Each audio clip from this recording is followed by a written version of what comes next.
Oh, Jennifer. yes, this is. Hi, it's Teresa. How are you? Hi, good, Teresa. How are you? I'm doing well, thank you. So, my friend, I do have that motherly energy coming through.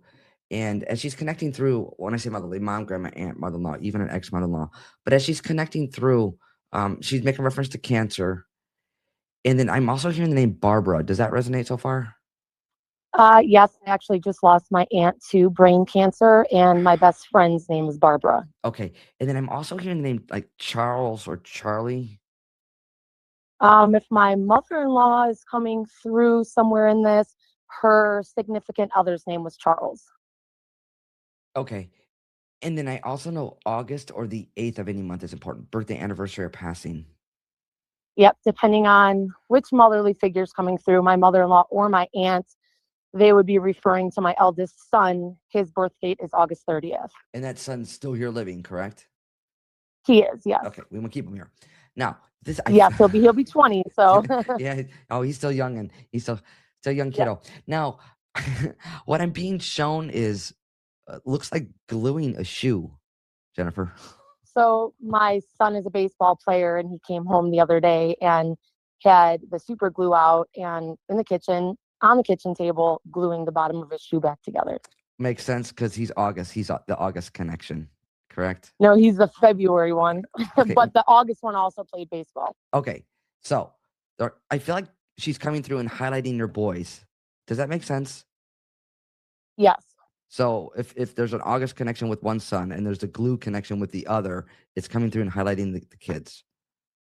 Yeah. And depending on which one it is, my aunt that passed of the cancer, my boys, specifically the one in August, which she would be highlighting probably more, is still, he goes and cares, takes for my uncle that's still alive. Her husband goes and mows the lawn and takes care of everything for him. Okay, perfect. So this is what I want to back up so you know who's coming through for you. The motherly energy that's coming through, which would be an aunt. I do know as she's coming through, I know that's the cancer connection. So this would be your aunt connection.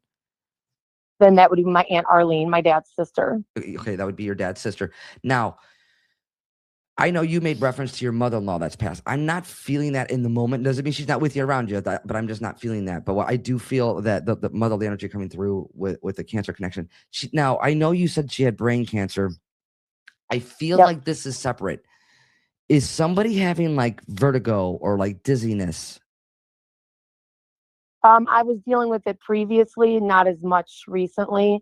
And my mom's been having a couple medical issues, but not so much vertigo. With the head? Is there Yeah, dizzy? well, Like, is she there? actually, no, my aunt was dealing with that. She was dealing with headaches and vertigo before they figured out that she was diagnosed with a cancer. Okay, That's right. okay, I'm fair. connecting that now. That's fair, fair, fair. Because what I'm feeling, I'm almost feel like I have blurred vision as well.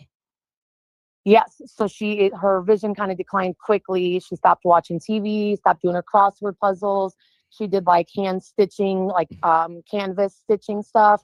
And she started slowly declining, and she thought she was experiencing like vertigo or just older with her age, losing her eyesight. And then that's when they had found the tumor. Okay. Well, no, that because you're asking like, well, which one? Well, she's coming through and validating that. So, because I just feel there's a lot going on in the head area. Okay. Now, Yeah. I also feel like there's a connection to alcohol, like more than casual consumption. So I feel like she's highlighting somebody else.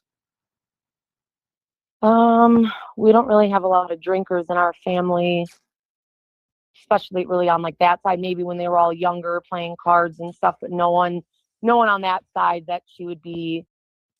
I wouldn't be able to Yeah, connect that at the moment. I might think of it later, but absolutely. If I had one shot, Jennifer, I feel like who she's with.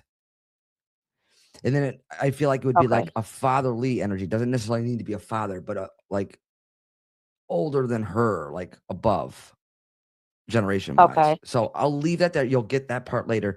Now that the Charlie connection, that's connected to your You know what? Her real father, my dad's dad and her dad was a heavy drinker, but past. and he is deceased as well. Okay. Yes. Then this is her way of saying this is who I'm with. Yeah. I'm now when as you're saying it, they're just slowly connecting. So yeah. Beautiful, beautiful. Now I want to go to Charlie, like that side of the family, and that is with your mother-in-law. Yes, that was her significant other. Okay. Um, can I get personal? Sure. Was there like financial or money situation with all that? Yeah, towards the end of him passing, actually my significant other, which is her son, obviously, we had found that he had put some, when you run your credit report and stuff like that, he had found stuff on his credit report that Charles had tried to use for his finances because he wasn't very well off financially and credit wise. So he had tried using his. Okay. And just know how, again, it's not shaming or blaming or any of those. It's more of a fact. And this is how they're getting me. They're like, who's coming through for you. Yeah. Okay. I need to go back to your aunt though. Would you know before she was diagnosed, was she specifically having pain on the right side? Yes. Not the left, not the front, not the back, but I want to go to like the right side of the head. Yes, that's where the tumor was at. Okay. Know how she's coming through for you. Know she's well. All of your loved ones are well. Yeah, I've been waiting for her to come through. I was with her through her whole diagnosis because my uncle's health was not very well. She had been the past 3 years in and out of care facilities due to her declining health, and she'd be in the hospital, then rehab at the care facilities. And I did want to know if she knew I was with her. I got a phone call from the hospice nurse because my uncle appointed me to take care of all that. And fortunately, I had to make the hard decision to place her on hospice. And then I worked literally minutes up the road from where her care facility was. And the hospice nurse sent me a text message and said to get there right away. And I got there, and minutes later, as I was holding her hand, she had passed. Well, know how she's. I've been waiting for her to come through, and I just wanted to know if she knew I was there with her. Absolutely. 1,000%. Absolutely. And this is out of her love. She's coming through for you. Like she knows. Good. I've been praying and asking for her to come through, and I know my dad and my other uncle and aunt were there waiting on her. So. Oh, for sure. I think what she's showing me is apple pie, Jennifer. Yeah, it's definitely her because she hates apple pie. And her most recent hospital stay, to try to cheer her up, I said, Auntie, I said, I'll bring you an apple pie tomorrow. And she told me to get out. That was always a joke. Just like when she was in a crappy mood, you always ask her like what dessert or bring her this or bring her that. And you don't want to mention apple pie because she hated it. She's giving you a wink, my friend. Yeah, we've been going through some stuff, and I'm glad she came through. I needed that. Yeah, absolutely. That apple. Keep that apple pie joke going. Yeah. All right, Jennifer. Do you have any questions? No, I don't. Thank you so much. You are welcome. I leave their love with you. Okay. All right. Bye-bye. Bye-bye.